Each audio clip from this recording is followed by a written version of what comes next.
नमस्कार प्यारे मित्रों, वेदना चैनल में आपका स्वागत है। आज मैं आपको शेक्सपियर के एक नाटक का हिंदी अनुवाद सुनाने जा रही हूँ, जिसका शीर्षक है कुटिल स्त्री को वश में करना। इटली के पादुआ नामी नगर में एक धनाढ्य रहता था, जिसका नाम बापिष्टा था। बापिष्टा के दो लड़कियाँ थीं। एक का नाम कैथराइन था, दूसरी जो छोटी थी वयंका कहलाती थी। वयंका बड़ी सुशीला और नम्र थी। उसकी भाषा ऐसी प्रिय थी कि शत्रु का हृदय भी एक बार उसको देखकर आकर्षित हो जाता था। परंतु कैथराइन बड़ी कुटिल थी। उसकी प्रकृति ऐसी कठोर थी कि वह झट लड़ पड़ा करती थी। उससे बात करने का किसी को भी जी नहीं चाहता था और सब नगरवासी उसको कुटिल कैथराइन कहा करते थे। बापिष्टा को अपनी ज्येष्ठ पुत्री की कुचाल देखकर बड़ा क्रोध आता था और उसके संबंधी भाई बंद कैथराइन से बड़ा दुख मनाते थे। अब होते होते वह बड़ी और योग्य हो गई थी, परंतु पादुआ भर में उसकी कुटिलता ऐसी प्रसिद्ध हो गई थी कि कोई मनुष्य उससे विवाह करने का साहस ना करता था। वयंका के विवाह के लिए बार बार लोग आते थे, परंतु बापिष्टा यह कहकर टाल देता था कि अभी मुझे कैथराइन का विवाह करना है। जब तक बड़ी लड़की के विवाह से हाथ खाली नहीं होते, छोटी का विवाह नहीं किया जा सकता। इससे बापिष्टा का प्रयोजन यह था कि किसी न किसी तरह कैथराइन का विवाह हो जाए। इस प्रकार थोड़े दिन व्यतीत होने पर पादुआ में पेट्रोकियो नामी एक भद्र पुरुष आया और कैथराइन के रूप तथा धन की प्रशंसा सुनकर उसके विवाह करने पर राजी हो गया। यद्यपि वह सुन चुका था कि कैथराइन बड़ी कुटिल और लड़ाका है, परंतु इस बात से उसे कुछ भी संकोच न हुआ और उसने मन में ठान ली कि वह लड़ाका स्त्री का विवाह करके उसे वश में करेगा। उसे अपने चातुर्य का इतना बल था कि वह कैसी ही कुटिल स्त्री को वशीभूत कर सकता था। पेट्रोकियो एक विलक्षण पुरुष था, मानो ईश्वर ने इसे कैथराइन से विवाह करने के लिए ही उत्पन्न किया था। एक और तो वह बड़ा तेजस्वी, दृढ़ प्रतिज्ञ, स्थिर बुद्धि और धैर्यशाली था। दूसरी ओर वह रसिक और हास्यप्रिय भी था। एक विचित्र बात उसमें यह थी कि जब वह वस्तुतः शांत चित्त होता था, उस समय भी यदि आवश्यकता हो तो अपने मुंह को क्रोधमय और विभीषण बना लेता था। चाहे क्रोध का कोई भी कारण ना होता और उसके चित्त में किंचित भी शोक ना होता, फिर भी हंसी के तौर पर वह अपनी सूरत ऐसी बना लेता मानो उसे बहुत क्रोध आ रहा है, फिर स्वयं ही अपनी इस बनावट पर हंसता। ऐसा पुरुष कैथराइन के सर्वथा योग्य था। उसने विचार किया कि जैसे पुरुष से तैसा ही व्यवहार करना चाहिए, इसलिए कैथराइन से विवाह करने पर उसने इरादा कर लिया कि मैं लड़ लड़कर उसको वशीभूत कर लूँगा। अब पेट्रोकियो ने कैथराइन से प्रेम करना आरंभ कर दिया और बापिष्टा से प्रार्थना की कि आप अपनी सुशील और नम्र कन्या कैथराइन का विवाह मेरे साथ कर दीजिए। बापिष्टा को यह देखकर बड़ा आश्चर्य हुआ कि ऐसी चांडाल स्त्री को पेट्रोकियो नम्र और सुशील बताता है। यद्यपि उसकी बड़ी उत्कंठा थी कि जिस प्रकार हो सके कैथराइन का विवाह कर देना चाहिए, परंतु उसने स्पष्ट कह दिया कि मेरी पुत्री बड़ी कुटिल है। जब कैथराइन पेट्रियो के पास आई तब उसने कहा, राम राम केट। राम राम, मैं सुनता हूँ कि तुम्हारा नाम केट है। कैथराइन को बहुत बुरा मालूम हुआ कि अज्ञात पुरुष मुझे नाम लेकर पुकार रहा है और नाक भौं चढ़ाकर कहने लगी, जो लोग मुझसे वार्तालाप करते हैं वे मुझे कैथराइन कहा करते हैं। पेट्रोकियो ने उत्तर दिया, नहीं नहीं, तुम झूठ बोलती हो। मैंने तो तुमको केट कहते ही सुना है। लोग तुमको केट कहते हैं, सरल केट कहते हैं और कुटिल केट भी कहते हैं। हे केट, तुम तो संसार भर के सबसे भली केट हो। केट, तुम्हारी नम्रता और सहिष्णुता की प्रशंसा सुनकर मैं इस नगर में आया हूँ कि मैं तुम्हारे प्रेम का पात्र बनकर तुमसे विवाह करूं। इन दोनों में बड़ा विचित्र संवाद हुआ। कैथराइन कटु भाषण से यह सिद्ध कर रही थी कि मैं वास्तव में कुटिल ही कहलाने के योग्य हूँ और पेट्रोकियो बड़ी मधुरता से उसके नम्र व्यवहार की प्रशंसा कर रहा था। इतने में बापिष्टा आ गया और पेट्रोकियो ने जल्दी करने के लिए कहा, प्यारी कैथराइन, अब गपशप और व्यर्थ आलाप को बंद कर देना चाहिए। तुम्हारे पिता ने भी मेरे साथ तुम्हारा विवाह स्वीकार कर लिया है। दहेज भी निश्चित हो चुका है। अब चाहे तुम्हारी इच्छा हो या ना हो, मैं अवश्य तुम्हारा पाणी ग्रहण करूँगा। बापिष्टा के आने पर पेट्रोकियो ने उससे कहा, महाशय, आपकी पुत्री मुझसे बहुत प्रसन्न है और अविवाह को विवाह करने की प्रतिज्ञा करती है। कैथराइन बोली, पिताजी, मैं इससे विवाह करने को राजी नहीं हूँ। विवाह तो क्या, मैं इसे रविवार को सूली पर चढ़ता हुआ देखूंगी। यह बड़ा दुष्ट है। शोक है कि ऐसे मनुष्य से आप मेरा विवाह करना चाहते हैं। पेट्रोकियो ने कहा, महाशय, आप कैथराइन के इस बनावटी कटु शब्दों पर ध्यान ना दीजिए। हमने परस्पर सब कुछ निश्चित कर लिया है। यह बात पहले से ही निश्चित हो चुकी है कि आपके सामने यह विवाह करने में संकोच करेगी, अन्यथा यह मुझसे बहुत प्रेम करती है। रविवार को विवाह का दिन था। पापिष्टा के संबंधी और इष्ट मित्र वहाँ एकत्रित थे, परंतु पेट्रोक्यू नहीं था। कैथराइन रो रही थी और कहती जाती थी कि दुष्ट पेट्रोक्यू ने मेरा उपहास किया है। इतने में पेट्रोक्यू आ गया, परंतु उसके पास कोई भी बहुमूल्य और उत्तम वस्त्र ना था। जैसा कि उसने प्रतिज्ञा की थी, उसके शरीर पर भी उत्तम वस्त्र ना थे, किंतु फटे पुराने कपड़े पहनकर आया था। आज उसके नौकर भी मैले कुचैले कपड़े पहने हुए थे। पहले दिन की तरह उत्तम घोड़ा भी नहीं था, किंतु 2 लदगुड़ियाँ उसके साथ थी। एक पर वह स्वयं बैठा था और दूसरी अपनी कुटिल वधू के लिए लाया था। सब लोगों ने पेट्रोक्यू से प्रार्थना की कि विवाह के योग्य कपड़े धारण कर लो, पर उसने ना मानी और कहने लगा कि कैथराइन का विवाह मेरे साथ होगा, ना कि मेरे वस्त्रों के साथ। इसी प्रकार जो कोई पेट्रोक्यू से बात करता वह एक अनूठा उत्तर पाता। आखिरकार वे सब लोग मजबूर होकर वर वधू के साथ विवाह संस्कार के अर्थ धर्म मंदिर में पहुंचे। पेट्रोक्यू मार्ग में उन्मत्तवश तमाशे करता जाता था। जब मंदिर में पहुंचे और पुरोहित ने पूछा कि पेट्रोक्यू, क्या तुम कैथराइन से विवाह करोगे? तब उसने इतने जोर से चिल्लाकर उत्तर दिया कि सब लोग चौंक पड़े और किताब पुरोहित के हाथ से छूट पड़ी। और जब वह अपनी पुस्तक को उठाने भूमि पर झुका, तब सब इस अनोखे दूल्हे ने उसकी पीठ पर एक ऐसा धक्का मारा कि वह बेचारा फिर ग्रंथ सहित धरती पर गिर पड़ा। जिस समय संस्कार हो रहा था, वह उन्मत्त की तरह नाना प्रकार के विघ्न कर रहा था। कभी तो बड़े जोर से अपने पांव भूमि पर मारता, कभी इतने जोर से चिल्लाकर मंत्रोच्चारण करता कि सब अतिथियों का नाक में दम आ जाता। परंतु सबसे आश्चर्यजनक बात यह हुई कि कलह प्रिया लड़ाका कैथराइन भी अपने से दुगने चौगने कुटिल पति की बातों से घबरा गई और थरथर कांपने लगी। विवाह तो किसी न किसी तरह हो ही गया। अब भोजन की बारी आई। बापिष्टा ने अपने इष्ट मित्रों के लिए प्रीति भोज का सामान कर रखा था, परंतु जब वह यह सब लोग धर्म मंदिर से लौटकर घर आए, तब पेट्रोक्यू ने स्त्री सहित अपने घर जाने की तैयारी कर दी। बापिष्टा आदि सब लोगों को यह बात बहुत बुरी मालूम हुई। वे सब एक स्वर होकर कहने लगे, वाह वाह, ऐसा कहीं होता है? विवाह के पीछे भोजन कीजिए और तब जाइए। परंतु दृढ़चित्त पेट्रोक्यू ने उत्तर दिया, अवश्य होगा, अवश्य होगा, मैं अपनी स्त्री को अभी लिए जाता हूँ। कैथराइन के मुंह से निकला कि मैं तो किसी प्रकार नहीं जाने की, देखे तो सही हमें आज कौन लिए जाता है। कैथराइन की यह बात सुनकर सब संबंधियों ने भी उसका साथ दिया और यह कहने लगे, यह तो बड़े अन्याय की बात है। कहीं ऐसा होता है? अभी मुँह मीठा तक नहीं किया, बिना कुछ खाए ससुर के घर से नहीं जाती। पेट्रोक्यू ने इतने जोर से उत्तर दिया कि कैथराइन काँप उठी। हाँ, जाते हैं, अवश्य जाते हैं। ऐसा ही होता है और ऐसा ही होगा। देखो, हमारे काम में कोई बाधा मत डालो। जैसा हमारे मन में आएगा वैसा ही करेंगे। किसी को क्या, हमारी स्त्री है, हमारा उस पर अधिकार है। अगर भला चाहते हो तो मेरे बीच में मत बोलो।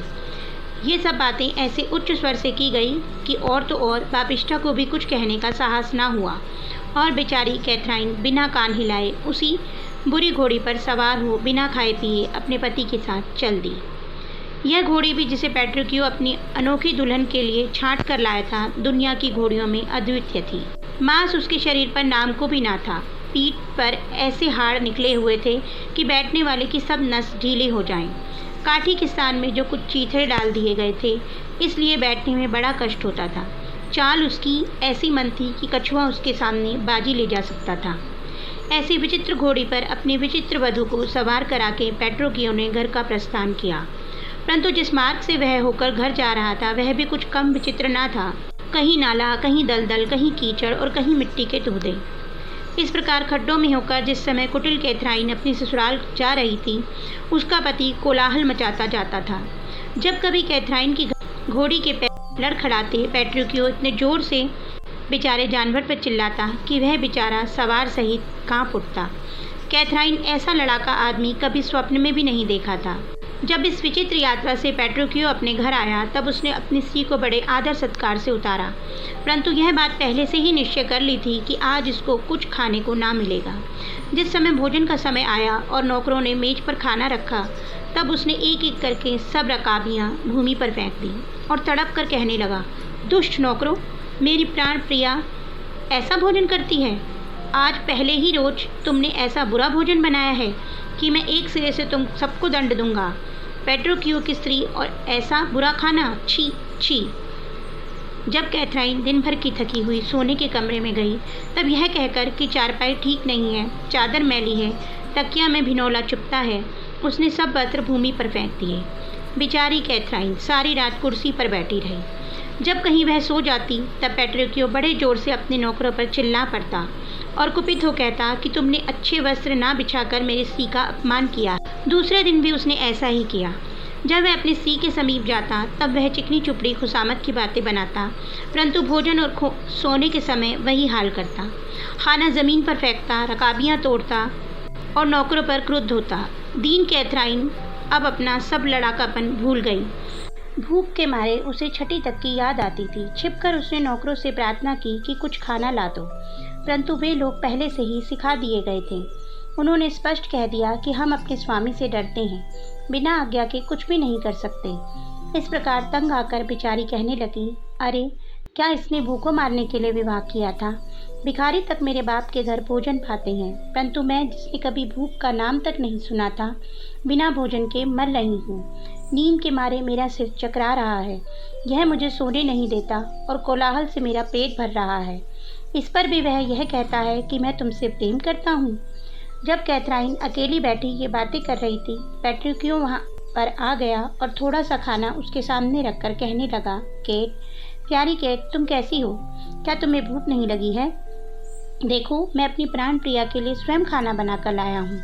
यह दुष्ट नौकर अच्छा भोजन नहीं बनाते। मुझे आशा है कि तुम इसे अवश्य पसंद करोगी। कैथराइन को चुपचाप देखकर, हैं, बोलती क्यों नहीं? क्या भूख नहीं है? अच्छा, नौकर इस रकाबी को उठाकर ले जाओ। कैथराइन का भूख के मारे दम निकल रहा था। उसका घमंड सब पानी हो चुका था। पहले तो उसे क्रोध आया, फिर सोच विचार कर कहने लगी, नहीं नहीं, रकाबी को यहीं रहने दो।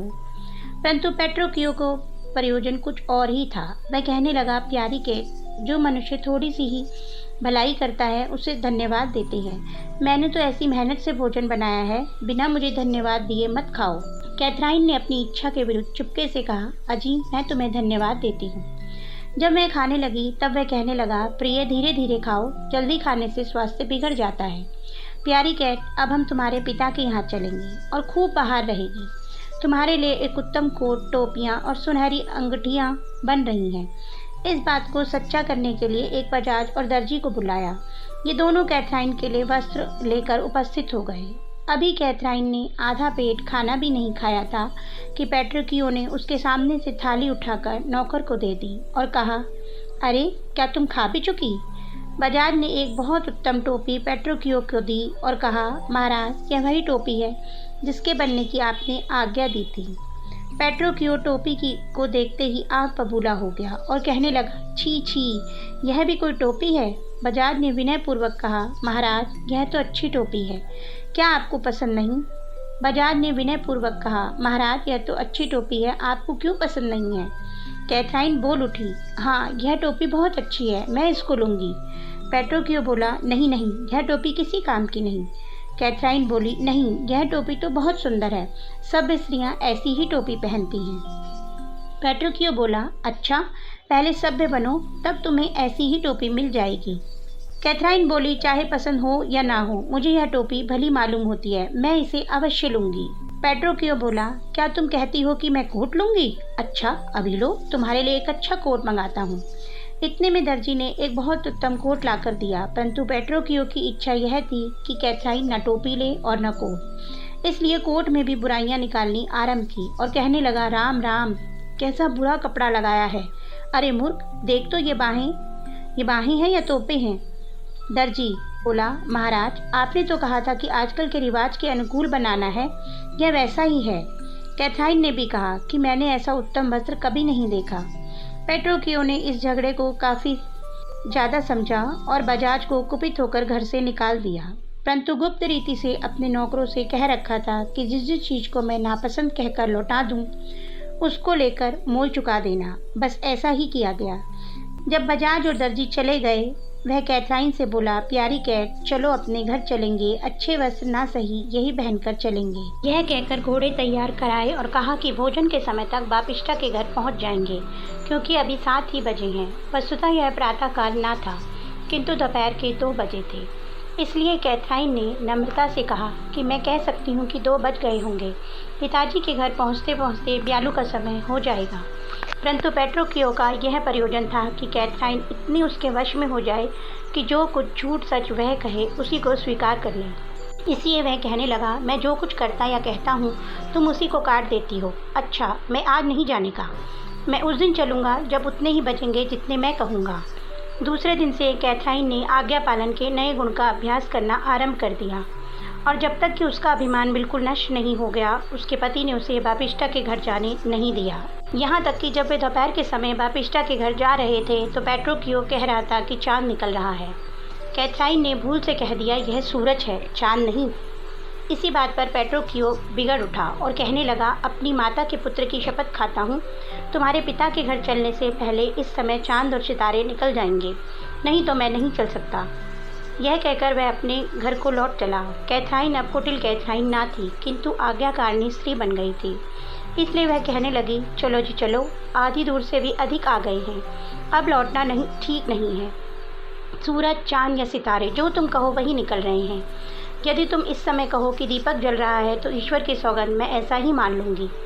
पेट्रोकियो यह बात सिद्ध करना चाहता था, इसीलिए उसने कहा, मैं कहता हूँ चांद निकल रहा है। कैथराइन बोली कि हाँ, मैं भी जानती हूँ कि चांद निकल रहा है। पेट्रोकियो, नहीं, तुम झूठ बोलती हो, यह तो सूरज है। कैथराइन बोली, ठीक, तो यह सूरज ही है, परंतु जब इसको सूरज नहीं कहते तो सूरज नहीं रहता। इसका जो कुछ तुम नाम रख दो, कैथराइन इसको सदा उसी नाम से पुकारा करेगी। अब पेट्रोकियो आगे बढ़ा, लेकिन थोड़ी दूर जाकर उसने फिर यह जांच करनी चाहिए कि देखें कैथराइन अभी बिल्कुल वश में हुई या नहीं हुई। इसलिए मार्ग में एक बूढ़े आदमी को आता देखकर वह कहने लगी, सुंदरी, राम राम। फिर कैथराइन से भी बोला, प्यारी कैट, क्या तुमने कभी ऐसी रूपवती स्त्री देखी है? कैथराइन से, कैट, इस सुंदर स्त्री को गले लगाओ। कैथराइन अब बिल्कुल वशीभूत हो चुकी थी, इसीलिए उसने कहा, हे कुमारी, तुम बड़ी रूपवती हो, तुम्हारे सौंदर्य और यौवन को देखकर मुझे बड़ा आनंद आता है। तुम कहाँ से आई और कहाँ जाती हो? पेट्रोकियो बोला, अरे कैट, क्या तुम पागल हो गई हो? यह तो एक बुढ़ा खुराट है, सुंदर युवती नहीं है। कैथराइन बुढ़े से बोली, बूढ़े बाबा, क्षमा करो, धूप में मेरी आंखें चौंधिया गई हैं और मुझे हरा ही हरा दिखता है। अब मुझे मालूम हुआ कि बूढ़ा मनुष्य है, मुझसे भूल हुई, क्षमा कीजिए। पेट्रोकियो उसी बूढ़े से, बूढ़े जी, तुम कहाँ जाते हो? यदि तुम हमारे साथ चलोगे तो हमें खुशी होगी। बूढ़ा बोला कि हे महाशय और श्रीमती, तुम्हारी यहाँ भेंट होनी बड़ी आश्चर्यजनक है। मेरा नाम पिशनेशियो है और मैं पादुआ को अपने पुत्र के पास जा रहा हूँ। अब पेट्रियो को मालूम हुआ यह भद्र पुरुष लुसेंसियो का बाप है। लुसेंसियो की बापिष्टा की पुत्री वयंका से मंगनी हो चुकी थी और अब वह उसका विवाह करने को तैयार था, क्योंकि कैथराइन से उसका पीछा छूट चुका था। जब वे सब साथ साथ बापिष्टा के घर पहुँचे तब एक बारात की एकत्रित हो रही थी, क्योंकि उसी दिन वयंका का विवाह होने वाला था। बापिष्टा ने उन सब का बड़ा आदर सम्मान किया। उस समय इस सभा में एक और स्त्री पुरुष थे जिनका विवाह भी उसी दिन हुआ था। वयंका का पति लुसेंसियो और हॉरेंटिशियो, जिसका विवाह भी उसी दिन हुआ था, पेट्रोकियो को देखकर उसकी हंसी कर रहे थे। किस लड़ाका से तुमने विवाह किया है? ये लोग समझते थे कि हमारी स्त्रियां आज्ञाकारिणी हैं। पहले तो पेट्रोकियो ने कुछ न कहा, परंतु जब सब स्त्रियां भोजन करने भीतर चली गई तब वह कहने लगा कि नहीं, मेरी स्त्री लड़ाका नहीं है। पेट्रोकियो ने देखा कि और तो और बापिष्टा भी उपहास करता है और कहता है कि बेटा, तुम जो कुछ कहो, तुम्हारी स्त्री के समान कुटिल स्त्री पृथ्वी पर कभी उत्पन्न नहीं हुई। पेट्रोकियो ने कहा कि अच्छा, इसकी जांच एक तरह से हो सकती है। हम तीनों शर्त बदे और अपनी अपनी स्त्री को बुलावें। जिसकी स्त्री जल्दी चली आवे वही बाजी जीत जाए। लुसेंसियो और हॉर्टेंसियो ने बड़ी प्रसन्नता से यह बात स्वीकार कर ली और 20-20 मुद्रा की शर्त बदी। पेट्रोकियो ने हंसकर कहा, वाह, 20-20 मुद्रा, तीतर और बटेर भी लगा देते हैं। स्त्री के लिए कम से कम 20 गुनी रकम होनी चाहिए। इस पर दोनों ने 100-100 मुद्रा की शर्त बदी। पहले लुसेंसियो ने वयंका को बुलाने आदमी भेजा, लेकिन उसने लौटकर उत्तर दिया, महाशय, श्रीमती कहती हैं कि हम काम कर रहे हैं और आ नहीं सकते। पेट्रोकियो बोला, आहा, क्या उनको काम है और आ नहीं सकती? क्या स्त्रियां पतियों की आज्ञा इसी प्रकार पालन करती हैं? इस पर वे दोनों हंसे और कहा, घबराओ मत, अभी कैथराइन का उत्तर तो सुनो। यदि वह इससे भी बुरा ना हो तभी कहना। अब हॉर्टेंसियो की बारी आई। उसने अपने आदमी से कहा, मेरे स्त्री से प्रार्थना करो कि वह यहाँ चली आवे। पेट्रोकियो बोला, वाह वाह, प्रार्थना करो, फिर वह अवश्य ही आ जाएंगी। हॉर्टेंसियो बोला, अजी साहब, आपकी स्त्री तो प्रार्थना पर भी ना आवेगी। परंतु थोड़ी ही देर पीछे इस सभ्य पति का मुंह फीका पड़ गया। जब उसका नौकर लौटा तो उसने पूछा, कहो, मेरी स्त्री कहाँ है?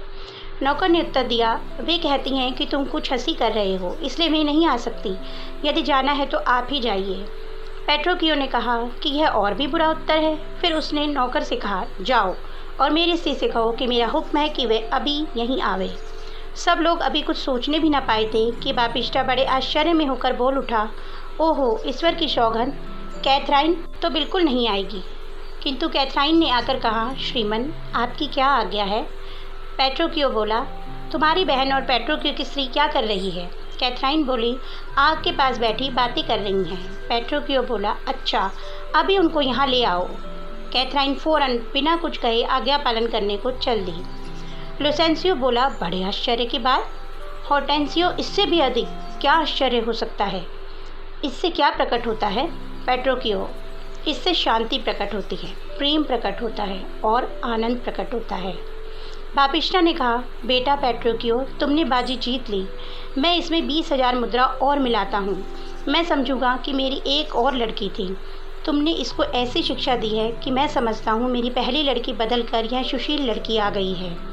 पेट्रोकियो, नहीं नहीं, अभी तो मुझे एक और बाजी जीतनी है।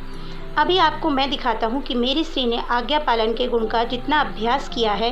कैथराइन को आता देखकर, देखिए, कैथराइन आपकी स्त्रियों को यहाँ ला रही है। प्रतीत होता है कि पहले उनकी इच्छा यहाँ आने की ना थी।